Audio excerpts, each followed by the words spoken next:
Bapak sekalian, dan kepada prabu-prabu sudah memberikan kesempatan kepada saya untuk membacakan kitab suci Bhagavad Gita ini. Dan ketika kitab suci sedang dikumandangkan, kita harus mendengarkan dalam suasana puja. Mendengarkan kitab suci tidak sama dengan mendengarkan cerita-cerita material atau cerita-cerita duniawi. Dijelaskan dalam Padma Purana bahwa Bhagavad Gita itu adalah Sri Wisnu sendiri. Terus dalam Padma Purana dijelaskan bahwa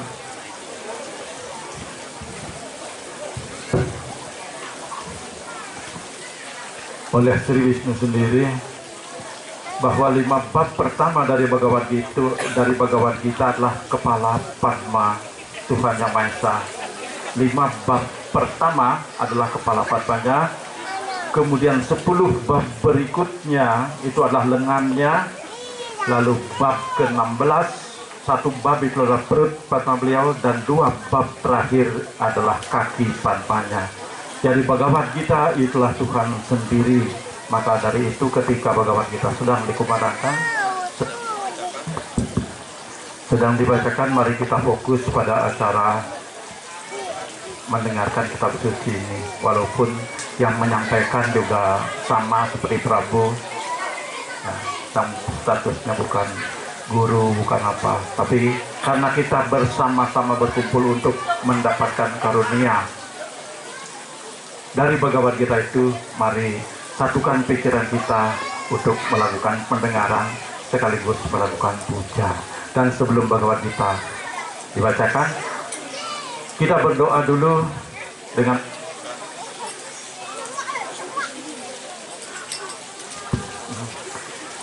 menyanyikan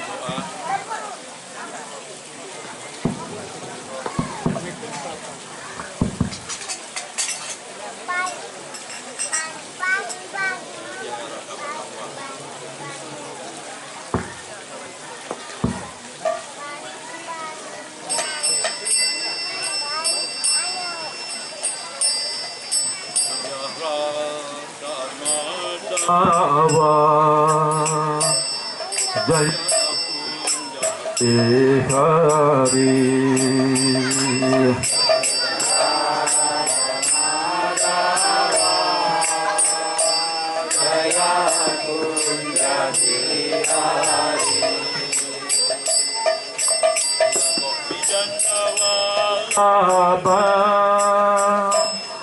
Jaya Girivaradari, Jaya Girivaradari, Jaya Gopi Janavallabha, Jaya Girivaradari, Jaya Girivaradari.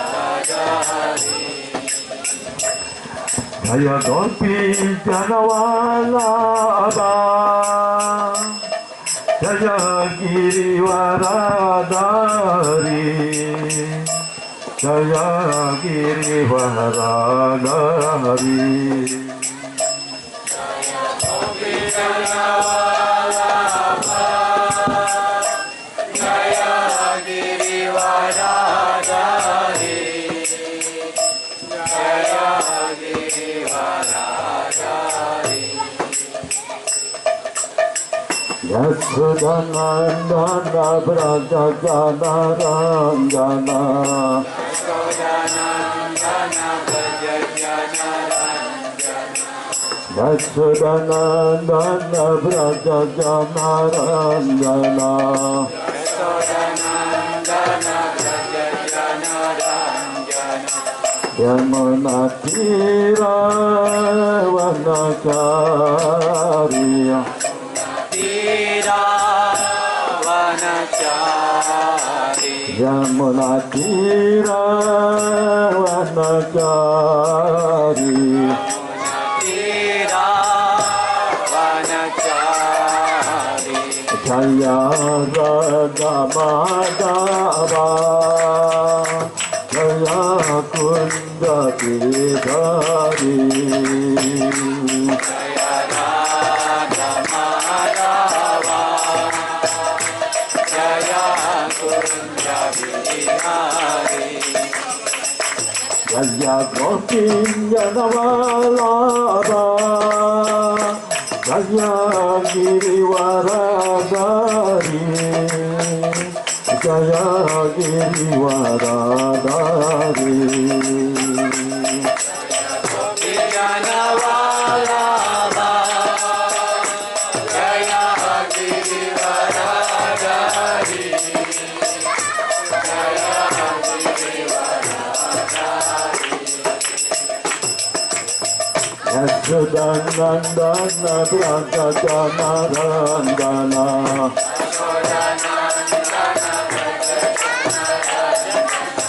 Yashodanandana Brajajanarandana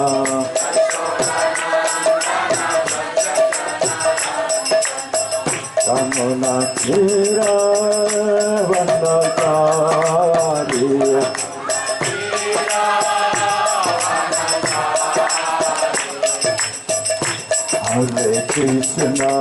Hare Krishna, Krishna Krishna, Hare Hare, Hare Rama, Rama Rama, Hare Hare.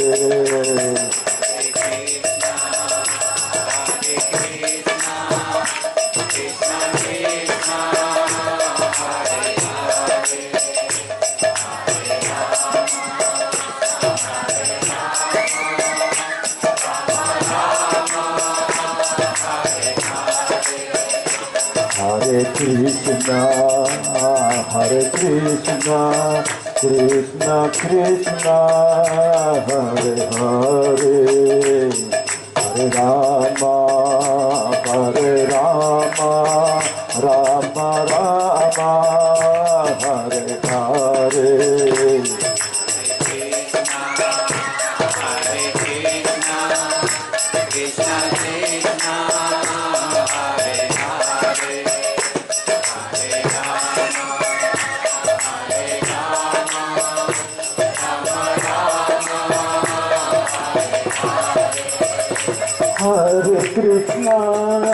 Hare Krishna, Krishna Krishna, Hare Hare, Hare Rama, Rama Rama, Hare Hare. Hare Krishna, Krishna Krishna, Hare Hare, Hare Rama, Rama Rama, Hare Hare Krishna, Krishna Krishna, Hare Hare, Hare Rama, Rama Rama, Hare Hare. Hare Krishna, Krishna Krishna,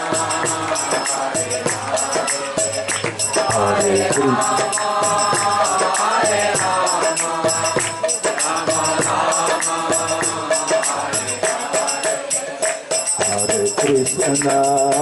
Hare Krishna. Hare Krishna, Krishna Krishna, Hare Hare, Hare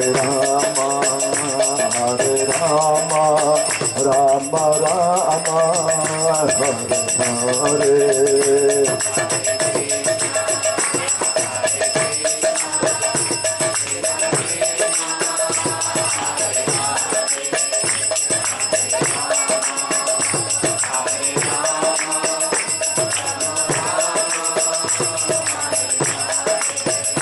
Jaya Prabhupada, Jaya Prabhupada, Jaya Prabhupada, Jaya Prabhupada.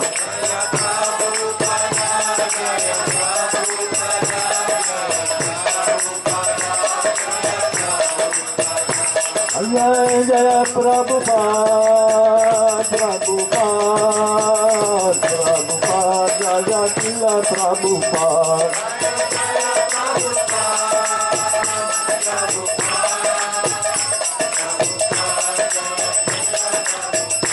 Prabhupada, Prabhupada, Prabhupada, Prabhupada.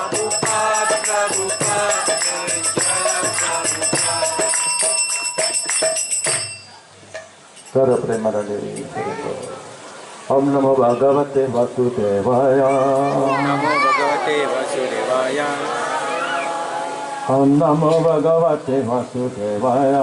Om Namo Bhagavate Vasudevaya. Om Namo Bhagavate Vasudevaya. Om Namo Bhagavate Vasudevaya. Om Madhyamirandasya Janandana Salakaya. Chakshurumilitam yena tasmai Shri Gurave Namaha. Shri Chaitanya Manobhistam Sapitam yena Bhutale. Swayam Rupakaramayam Devati Swapadantikam. Vandeham Shri Guru Shri Yuta Padakamalam Shri Gurun Vaisnavam Cha. Shri Rupam Sagaragatam Sagaranagunatam Yutam Tam Sajivam. Sadvaitam Savarikam Pariyana Saritam Krishna Chaitanya Devam. Shri Radha Krishna Padam Sagana Lata Shri Pakam Vitam Cha. Hare Krishna Karuna Sindhu Dinapano Jagatpate. Gopisa Gopika Kanta Radhakanta Namastute. Tapta Kancana Gauranti Radhe Vrindavaneshwari. Vrisadanusте Devi Pranamami Haripriye. Vancha Kalpatarubhyasya Kripa Sindhubhya Evacha. Patitanam Pavanebhyo Vaishnavyo Namo Namaha. Hare Sri Krishna Chaitanya Prabhu Nityananda. Sri Advaita Gadadhara Sri Vasari Gaura Bhakta Vrinda. Hare Krishna Krishna Krishna Hare Hare. Hare Rama Rama Rama Hare Hare.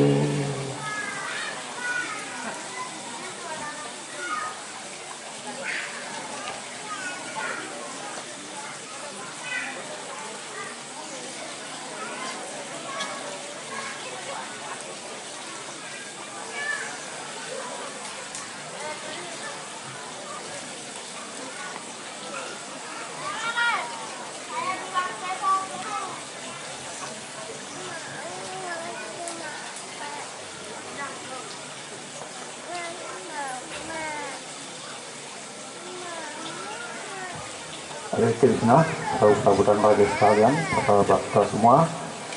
Malam ini kita baca bab 12 sloka 13-14.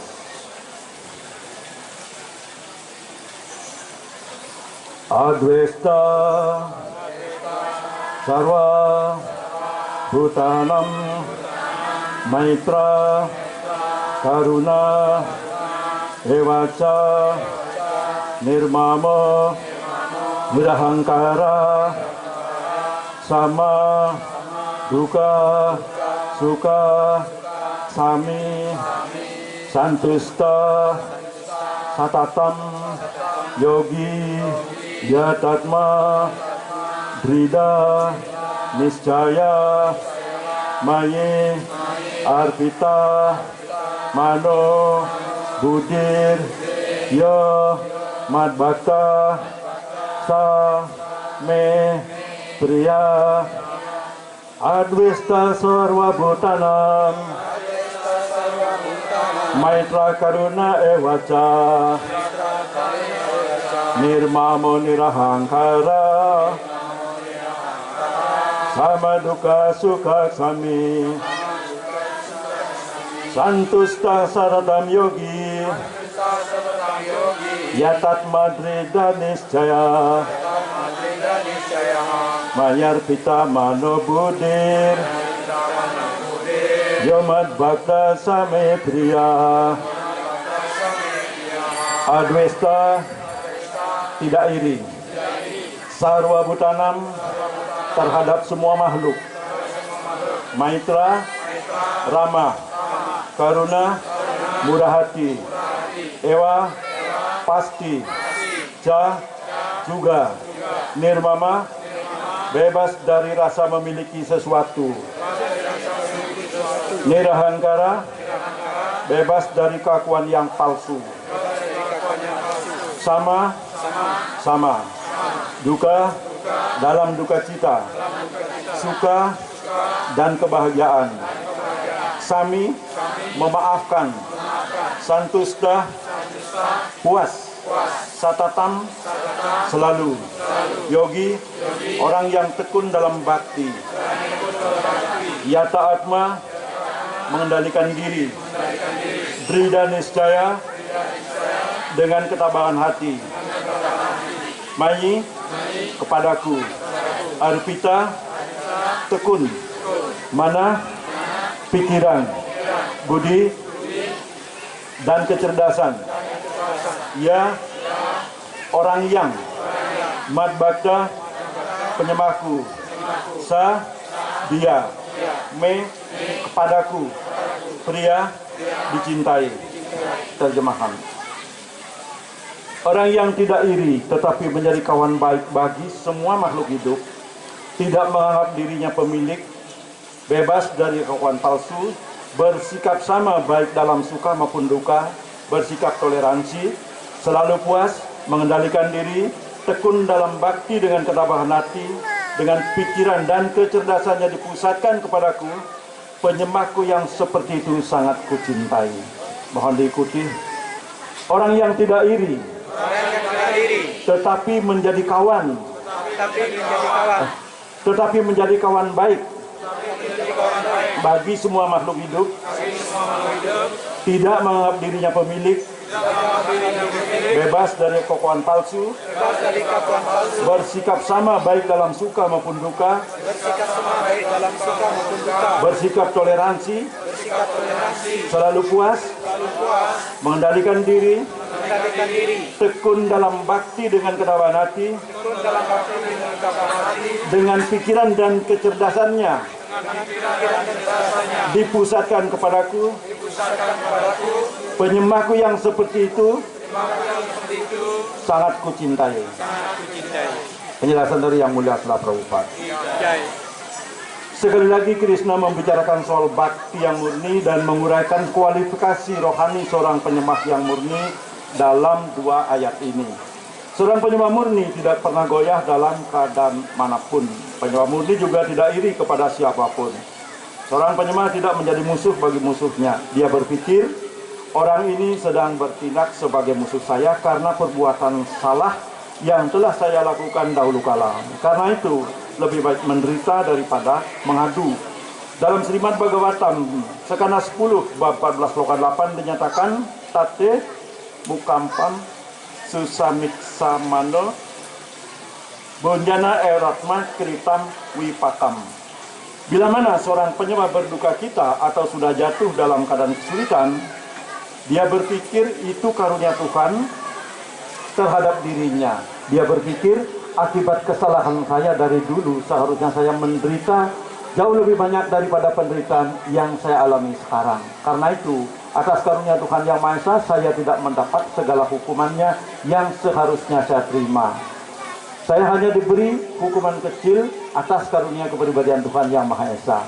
Karena itu, dia selalu senang, diam, dan sabar meskipun dia mengalami banyak keadaan yang menyedihkan. Seorang penyembah selalu baik hati kepada semua orang, bahkan terhadap musuhnya sekalipun.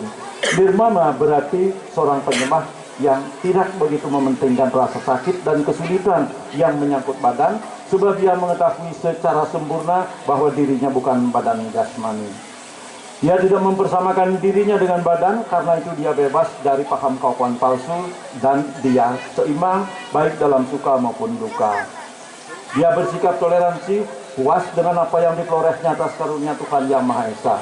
Dia tidak berusaha terlalu banyak untuk mencapai sesuatu yang mengharuskan dia mengalami kesulitan yang besar. Karena itu, dia selalu riang.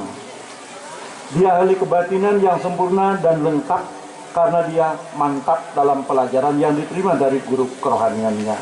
Oleh karena indria-indrianya sudah dikendalikan, dia bertabah hati dan dia tidak dipengaruhi oleh argumentasi yang palsu, sebab tidak ada seorang pun yang dapat mengalihkan penyembah dari ketabahan hati yang mantap.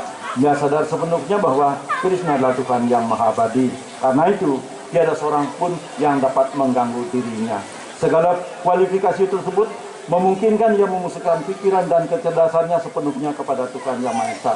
Standar bakti seperti itu tentu saja jarang sekali dicapai, tetapi seorang penyembah menjadi mantap pada tingkat itu dengan cara mengikuti prinsip-prinsip yang mengatur bakti. Di samping itu, Krishna menyatakan bahwa penyembah seperti itu sangat dicintainya, sebab Krishna selalu senang dengan segala kegiatan penyembah itu yang sadar akan Krishna sepenuhnya. Demikian penjelasan Srila Prabhupada terhadap Bhagavad Gita bab 2 sloka 13-14 ini. Hare Krishna, para Prabhupada sekalian.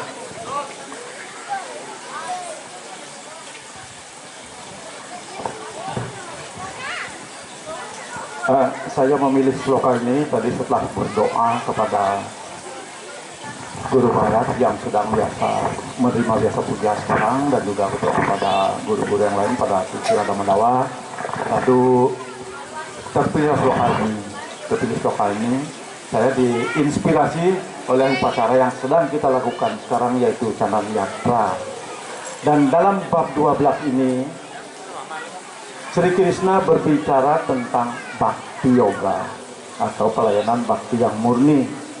Dan mulai sloka 13, bab 12 itu terdiri dari 20 sloka, mulai sloka 13 sampai sloka 20, Sri Krishna menyampaikan ciri-ciri penyembah yang sangat beliau cintai. Nah, sehingga kalau kita berbicara tentang Bhagavad Gita, sebenarnya kita berbicara tentang cinta. Cinta antara Tuhan dengan penyembahnya, dan juga antara penyembah dengan penyembah. Karena Bhagavad Gita memang puncaknya itu adalah berbicara tentang cinta. Nah, cinta yang dalam bahasa Sanskerta itu disebut dengan prema. Dan cinta wujudnya adalah memberi. Tindakan kita kalau kita menyatakan diri kita mencintai sesuatu, wujudnya adalah memberi. Tetapi di samping kata prema, dalam bahasa Sanskerta ada juga istilah kama, yang kalau diterjemahkan dalam bahasa Indonesia itu berarti nafsu. Kalau yang namanya nafsu ini berbeda dengan cinta. Kalau cinta itu memberi, kalau nafsu itu menuntut. Maka ketika kita berbicara Bhagavad Gita, itu artinya kita berbicara bagaimana kita memberikan sesuatu, bagaimana kita bersedekah, berdana punya, dan apa yang harus kita sedekahkan, apa yang harus kita dana punyakan. Nah, itulah artinya cinta. Dan upacara hari ini adalah upacara cinta. Rapa Yatra juga upacara cinta, Canan Yatra juga upacara cinta. Disinilah kita mewujudkan bagaimana kita berusaha untuk menjadi hamba beliau yang memenuhi syarat untuk menerima cinta dari beliau. Karena di bab 12 dari sloka 13 sampai terakhir di sini, penyembahku yang seperti itu sangat kucintai. Di bab berikutnya juga seperti itu, penyembahku yang seperti itu sangat kucintai. Sampai bab 20, penyembahku yang seperti itu sangat kucintai. Maka dari itu, sehubungan dengan tradisi keberagaman kita di Bali, kita sudah menerima pelajaran waktu kita di sekolah dulu, bahwa agama Hindu itu memiliki 3 kerangka. Kerangka yang pertama, tatwa, yang kedua, susila, yang ketiga, upacara. Itu secara umum kita udah tahu dari SD sudah dikasih tahu seperti itu. Di SMP, SMA dikasih tahu. Sampai kita kuliah juga diberi tahun ada 3 kerangka agama itu, tatwa, susila, upacara. Dianalogikan di tatwa itu yang paling penting, kemudian susilanya kurang penting dibandingkan dengan tatwa, dan upacaranya kurang penting dibandingkan dengan upacara. Sehingga dianalogikan bahwa tatwa itu adalah kuning telur, susilanya adalah putih telur, kemudian upacaranya adalah kulit telur. Dan dalam tradisi keagamaan kita, perlu kita meningkatkan bagaimana kita lebih memfokuskan diri kepada tatwa dan upacara dan susilanya. Karena tatwa itu artinya pengetahuan. Kita sering mendengar kelas, mendengar pelajaran, baca buku. Pengetahuan itu gunanya adalah supaya hidup kita jadi mudah. Makanya ada orang mengatakan bahwa segalanya jadi mudah apabila kita tahu ilmunya. Kalau kita nggak tahu ilmunya, hidup itu akan jadi sulit. Makanya dokter Kita datang ke dokter merasakan penyakit, karena kan dokter spesialis kulit dan kelamin. Kita datang, saya bintik-bintik gini dok, gimana? Dilihat aja, oh obatnya ini, penyakitnya ini. Beliau gampang sekali. Mengapa gampang? Karena beliau tahu ilmunya. Dan segala sesuatu di dunia ini itu ada ilmunya. Kalau kita tahu ilmunya, makanya segalanya akan jadi mudah. Nah, termasuk dalam mendekatkan diri kepada Tuhan pun kita harus tahu ilmunya. Dan secara detail, secara lengkap, ilmu pengetahuan rohani itu sudah disampaikan dalam Bhagavad Gita. Dan mengapa Bhagavad Gita bisa menyampaikan pengetahuan rohani itu secara lengkap? Karena seperti sudah saya sampaikan tadi, Bhagavad Gita itu adalah Sri Wisnu sendiri. Kalau Sri Wisnu atau Tuhan Yang Maha Esa, apa yang tidak mampu beliau lakukan? Tuhan sendiri itu mampu dalam hal apa saja. Dan Bhagavad Gita itu adalah beliau sendiri. Tadi sudah saya sampaikan bahwa 5 bab pertama adalah kepalaku, 10 bab berikutnya adalah lenganku, 1 bab berikutnya adalah perutku, dan 2 bab terakhir adalah kakiku. Maka dari itu ketika Bhagavad Gita sedang dikumandangkan, kita harus bermeditasi, mendengarkan dengan suasana puja. Dalam suasana puja. Dan ternyata di sini kita dikasih tahu bagaimana sih ciri-ciri orang yang dicintai oleh Tuhan Yang Maha Esa. Ternyata cirinya yang pertama, tidak iri, tetapi menjadi kawan baik bagi semua makhluk hidup. Kita tidak boleh punya musuh. Yang pertama. Sekarang lihat diri kita. Pengetahuan yang kita dengarkan, yang kita baca, itu harus kita pergunakan untuk meneropong diri kita. Apakah kita sudah seperti disebutkan oleh kitab suci? Apakah itu sudah? Nah, kemudian yang kedua, tadi kan tidak iri dan menjadi kawan bagi semua makhluk hidup. Sudah seperti itu, sudah punya rasa iri, itu tak perlu dijawab, kita sendiri tahu jawabannya. Itu kita sendiri tahu. Yang kedua, tidak menganggap dirinya pemilik. Oh, ini milik saya, ini milik saya, ini semuanya milik saya. Kalau ini kita bukan pemilik atau milik siapa? Secara filosofis, segala sesuatu yang ada di dunia ini adalah milik beliau. Tetapi karena beliau murah hati, padahal yang kita persembahkan adalah milik beliau, tapi beliau menganggap bahwa kita yang mempersembahkan, padahal yang kita persembahkan itu milik beliau. Itulah murah hatinya beliau. Itu murah hatinya beliau. Nah, kemudian yang kedua, bebas dari keakuan palsu. Keakuan palsu artinya menganggap Haribol, Prabu dan Mataji. Dimohon jangan ngobrol ya.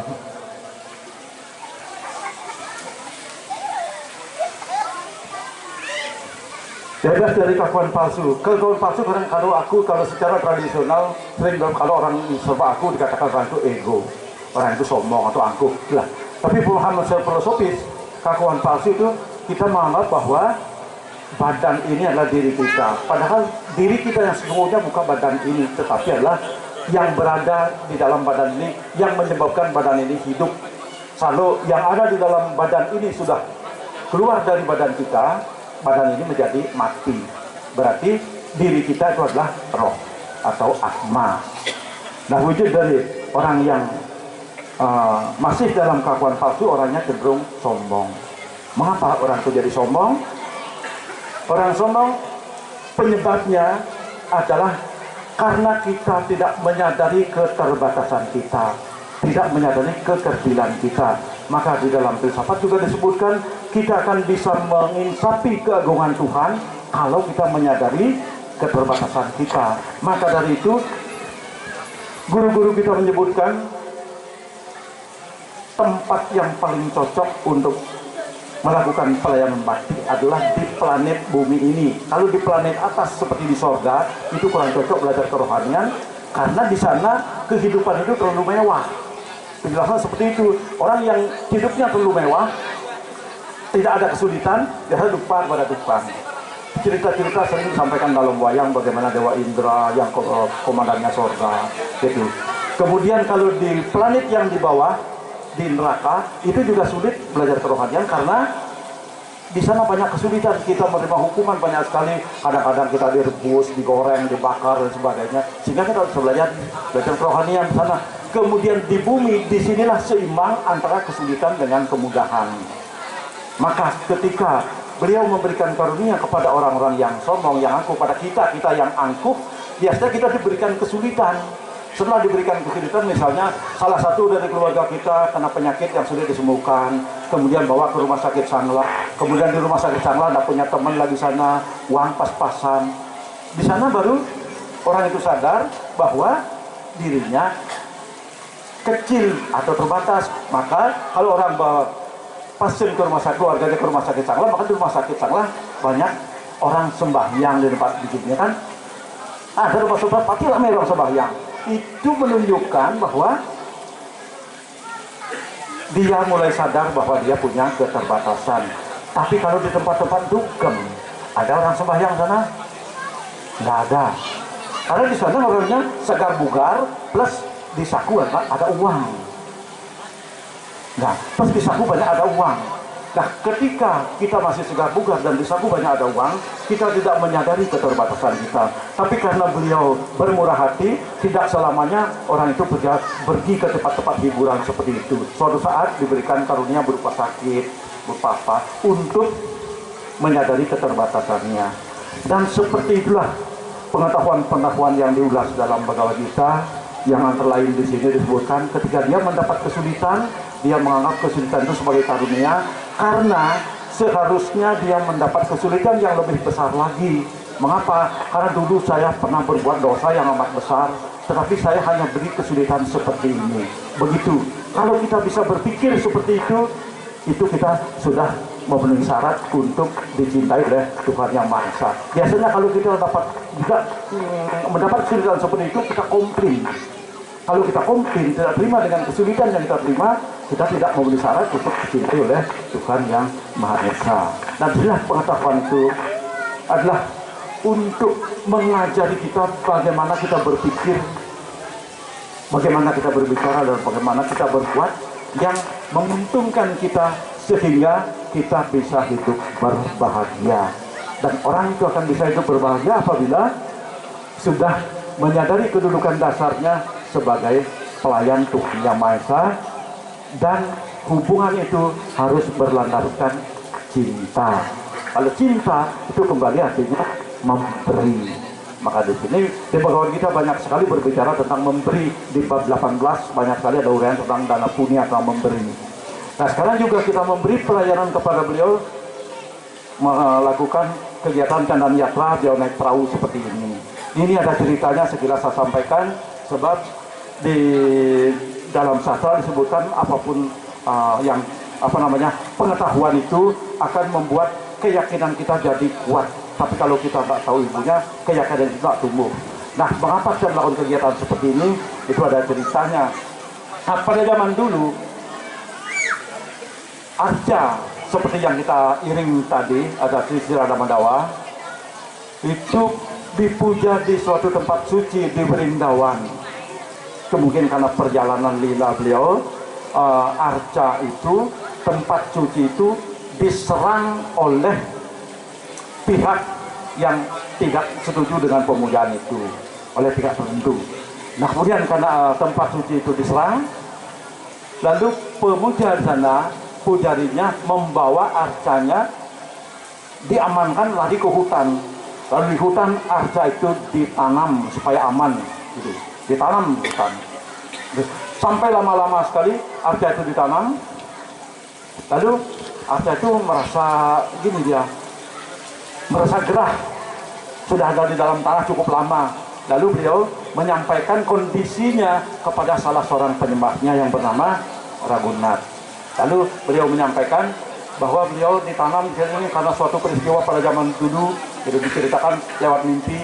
Lalu penyembah murni itu, Raghunath itu menyampaikan pada teman-temannya bahwa ada arca yang ditanam di hutan.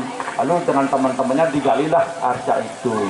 Setelah digali arca itu, benar-benar ditemukan arcanya, lalu dipuja kembali setelah suasananya aman. Suasana aman, di arca itu dipuja kembali. Nah, setelah suasana aman, tahu dalam mungkin waktu kalau di Vrindavan itu ada musim panas, ada musim dingin yang keras sekali. Pada saat musim panas, beliau bilang, aku sedang kepanasan, carikan aku tapal cendana atau bubuk cendana yang akan dioleskan pada badanku. Kita di sini tidak punya tradisi mengoleskan bubuk cendana kalau kita kepanasan, karena kita tidak mengenal musim panas di daerah Khatulistiwa, tidak mengenal. Kalau di sana itu ada perkara musim panasnya itu harus diisi tapal cendana supaya badan ini tis gitu bahasa Bali ya, tis bahasa Indonesia apa ya? Hah? Sejuk segar, sejuk segar. Akhirnya, nah kemudian beliau Raghunatha disuruh mencari tapal cendana, bukti untuk dioleskan dalam tubuhnya. Tapi tempatnya jauh dari Vrindavan, ternyata tempatnya ada di Jagannath Puri yang jaraknya sampai 1000 mil atau hampir 1600 atau hampir 2000 kilo. Nah pada zaman dulu tidak ada angkutan seperti sekarang. Tidak ada angkutan seperti sekarang. Beliau berjalan kaki dengan menggunakan sanam kuda atau apa, sampailah sampai akhirnya sampai Jagannath Puri. Nah sesampai di Jagannath Puri, sudah beliau dapatkan tapal cendananya. Untuk baliknya karena menempuh perjalanan sampai hampir 2000 kilo, itu kelamaan. Akhirnya beliau kelelahan. Sampailah di salah satu tempat suci, tempat pemujaan arca juga, tapi arcanya bernama Gopinath. Arca yang ditanam di hutan itu namanya arca Gopal. Arca Gopal. Kemudian kalau perjalanan arca Gopal itu minta tapal cendana. Kemudian Raghunatha mencarikan ke Jagannath Puri, mau balik, beliau kelelahan sampai di tempel pemujaan Gopinath. Nah, itu sampai tertidur di luar. Kelelahan sana tertidur di luar. Kemudian arca yang di sana apa namanya Gopal, arca yang dipuja yang digali dari nana itu masuk lewat mimpinya. Saya tahu kamu udah kelelahan, masih jauh sekali sampai ke Vrindavan, masih butuh waktu lama. Kalau begitu oleskan saja tapal cendana itu pada arca Gopinath di tempat kamu istirahat. Gitu. Dengan mengoleskan tapal cendana pada arca Gopinath, nanti aku juga akan merasakan lega, sebab aku dengan Gopinath itu satu. Disinilah walaupun bukan arcanya banyak, tapi beliau satu di tapal cendana, yang lain juga ikut merasakan, gitu. Ikut merasakan segarnya. Dilakukanlah seperti itu. Kemudian, tapi sebelum itu ada ternyata arca di sana juga tahu bahwa ada penyembah Gopinath itu.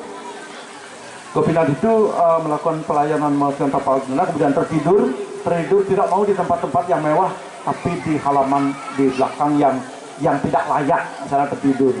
Tetapi arca Gopinath yang dipuja di sana menyampaikan kepada pujari beliau, pelayan beliau, katakanlah kalau di Bali apa istilahnya kalau di Bali itu jal bangun beliau, jan bangunnya itu pelayannya atau juru bangkunya, nyampaikan mimpi, tolong berikan itu penyembahku tertidur di sana, tolong berikan kir itu makanan yang sudah dipersembahkan yang terbuat dari susu. Aku sudah sembunyikan kirnya di belakang altarku. Itu. Akhirnya Raja Gopinath menyuruh penyembahnya seperti itu, lalu dicari benar di belakang ininya ada kir makanan yang terbuat dari susu kental itu, ada susu gitu. Lalu dicari siapa penyembah ada tertidur di luar. Pujari ini nggak tahu kalau di luar itu ada penyembah gitu. Kemudian setelah cari, bentarlah di luar ada seorang penyembah yaitu Raghunatha di sana. Nah kemudian Raghunatha terkejut, ini diberikan kir oleh Gopinath oleh arca yang dipuja di sini, karena beliaunya bilang katanya Anda ini kelaparan dan kelelahan. Jadi beliaunya berkenan memberikan seperti itu, memberikan karunia seperti ini. Diberikan karunia seperti itu karena karena udah kelelahan. Akhirnya kalau tradisi di India, tradisi Weda, kalau ada penyembah maju lalu mendapatkan karunia seperti itu, nanti akan dikejar oleh masyarakat umum untuk mendapatkan karunia. Sebab kalau ada penyembah menyambut sampai dapat karunia langsung dari Tuhan Yang Maha Esa, itu dianggap karunia akan bisa memberikan berkah kepada masyarakat umum. Nah karena tahu seperti itu, beliau menyembunyikan diri, takut beliau menjadi orang terkenal, kemudian kalau dihormati, beliau takut nama seperti itu, akhirnya beliau sembunyi. Jadi pelajaran dalam hal ini, bagaimana seorang penyembah maju itu tidak mencari nama, tidak mencari kemasyhuran itu. Dan itulah bagaimana beliau mewujudkan cintanya kepada Gopal sampai mencarikan tapal cendana sejauh 1000 mil. Jadi begitulah cinta beliau. Nah, setelah korban suci yang dilakukan oleh Raghunatha kepada arca pujaannya itu Gopal. Jadi gitulah cinta. Jadi hubungan antara Tuhan dengan penyembahnya itu adalah hubungan cinta kasih. Dan kembali sehubungan dengan topik Bhagavad Gita yang berbicara tentang cinta di sini, kita belajar kerohanian, artinya secara vertikal kita mendekatkan diri kepada beliau supaya kita punya hubungan yang dilandasi dengan cinta. Nah kemudian secara horizontal juga kita membangun hubungan satu sama lain juga dilandasi dengan kasih sayang. Dilandasi dengan kasih sayang. Kalau hubungan seperti itu sudah terbangun, maka masyarakat dunia ini akan menjadi aman. Dan kalau kita sudah tahu pengetahuannya bahwa ciri-ciri Tuhan seperti disebutkan Bhagavad Gita, lalu kita berusaha untuk berkualifikasi seperti itu, maka kita semua akan bisa mendapatkan karunia itu. Dan apapun yang bisa didapatkan oleh penyembah agung pada zaman purba, bisa pula didapatkan oleh penyembah zaman sekarang. Walaupun kualifikasi kita tidak sama dengan para resi zaman purba, tapi beliau sudah menjamin bisa kita mendapatkan hal seperti itu asal kita berusaha untuk memenuhi syarat seperti disebutkan dalam Bhagavad Gita. Nah kemudian sehubungan dengan arca yang kita puja tadi, kita belum terbiasa mendengarkan pemujaan pada arca, walaupun di Bali kita punya tradisi puja arca di tempat-tempat suci. Kita ada puja yang di Bali kita kenal dengan dengan pratima. Tetapi bagaimana perintah-perintah beliau mungkin ke tradisi keberagaman kita, tatwanya belum diusahakan dengan keras. Tapi di sini kita bukan mencari siapa yang salah, karena kita sudah lama tidak punya tradisi belajar kitab suci semenjak runtuhnya Majapahit pada abad ke-15. Sebelum itu tradisi belajar kitab suci seperti ini. Tradisinya pada zaman Majapahit dan ke belakang gitu. Nah kemudian Majapahit itu tinggal kitab penganut Wedanya yang mayoritas di Bali, kemudian tradisinya itu terputus sampai di sana. Dan sekarang mulai dihidupkan lagi oleh para pemuka agama yang ada di Indonesia yang punya kegelisahan setelah kita mendapat tantangan yang cukup berat. Tantangannya kadang-kadang kita diajak berdialog dari teman-teman yang dari tetangga, dari agama lain, dan jarang kita bisa menjawabnya. Terutama dari teman-teman yang tinggal di luar Bali, sering sekali berdialog seperti itu, dan senantiasa hampir tidak bisa menjawab sesuai dengan standar kitab suci. Maka dari pengalaman itulah sekarang kita menseriuskan ini, mulai di asram-asram dan di Bali Banjar juga ada kegiatan-kegiatan belajar pesantian. Itu adalah wujud dari usaha kita untuk mempelajari tatwa. Sebab kalau kita tahu tatwanya, tahu filsafatnya, maka hidup kita akan menjadi lebih mudah. Hidup kita akan menjadi lebih mudah. Mungkin itu yang bisa saya sampaikan, karena kita masih punya acara lagi. Mohon maaf apabila ada hal-hal yang kurang berkenan. Sekian pembacaan kitab suci saya sampaikan sampai di sini, dan pembacaan Bhagavad Gita kami tutup dengan Parama Santi. Santi, Santi, Santi, Hari Om.